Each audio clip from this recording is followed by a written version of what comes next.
Some of you may be wondering why single-player games have exploded in recent years, with games like Black Myth: Wukong, Elden Ring, and The Witcher 3. If you haven't noticed, Black Myth: Wukong, action role-playing game, has been exploding recently, and there is a reason why these are gaining more players every day than live service games.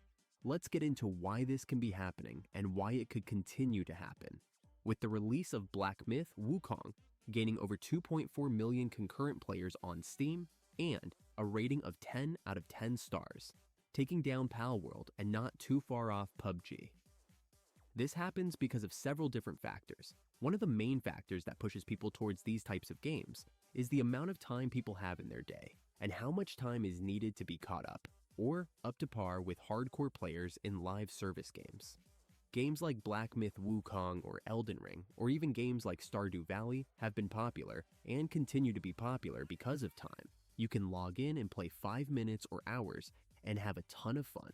And when you log in, if that is the next day or a week from that day, you will be at the same point in the game and can continue. But for some games like RuneScape, League of Legends, Team Fight Tactics, Fortnite, etc., you can log in the next day. There could be an update that changes what you use. Even if you can't put in as much time, you wouldn't be on the same level as others. And that could lead to having a bad time when playing games should be something you enjoy or have fun doing, not being upset or get off having a worse day than you had before you got on to escape that. These games have a lot of things that could take tons of time.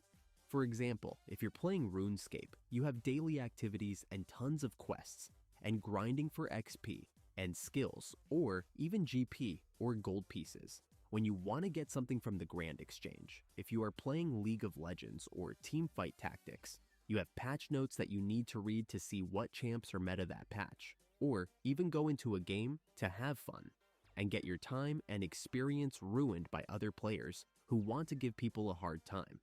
For Fortnite, if you play 1-2 games per day, you will be far worse at building than someone who plays 12 hours a day, and that can lead to a disadvantage or something that could get you frustrated.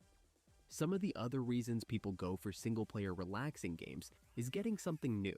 Over the past 15 years, in my experience with gaming, a lot of the games that are heavily pushed or promoted are multiplayer games that fall under the last point. Or the game would be a gacha game like Raid Shadow Legends or Black Desert Online. Gacha games are top-rated. Don't get me wrong, but I wouldn't necessarily put it under the same category of games as console gaming. Most gacha games I know of are mobile games that are usually designed for people to spend money to get the best of the best, and then when each update comes out, new gear comes out, making the last purchased items a bit weaker than the new things, getting people into a rhythm of spending tons of money on the game just to play or advance in something they put so much time into playing or grinding out. These problems usually lead people to want to play single-player games, where even months down the road, they can open up the game and be where they left off with everything how it was. A lot of the games that are released these days are live service games that are running online off the company's servers. This can be a positive and negative thing.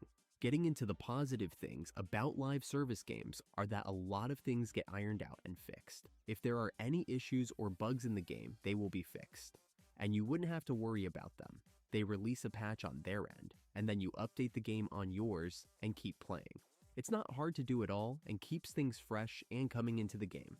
Some of the negatives that come with live servers can be seen in a recent controversy with Ubisoft taking down the Crew game. The game was a racing GTA-like open-world game where people could race and drift around. And after 10 years of the game being out, the servers were announced that they would be shut down and the game would not be playable anymore. Anyone who bought the game or loved to play the game couldn't anymore, and it was just shut down. That upset people because they spent all this time playing and having memories of playing the game just for it to be randomly taken away one day because the company decided it wasn't profitable or popular enough to stay up. This can be a frustrating thing, and eventually, it will happen to all the games we like and enjoy. There will be a day down the road when League of Legends shuts down, when the company comes out with its new poster child of a game and League players are at a low. When Call of Duty games do not have players anymore on old versions, and they get shut down, you can still play single-player aspects of the game like solo zombies or campaigns. Still, the whole multiplayer section would cease to exist, which kind of breaks the purpose. People go back to those games a lot of time, and the memories they had meeting new people in public matches. The companies have the right to do this to the games after they see they aren't fitting their budget or making a profit anymore for the company. It can be frustrating, but it happens. People move away from games they grow out of, or when they find something new, and slowly they stop playing if they get bored. And then that is the same with all games. But some games keep adding new content, bringing in new players, and some do not, which lead to their eventual shutdown. If you enjoyed the video, please leave a like and comment on what you would like to see next. If you would like to see more videos like this, let me know what you would like to see next. This is my second channel if you would like to see my history channel, where I go over history facts and events that will be in the description, or you can type in History Buffoon on YouTube. Thank you for watching.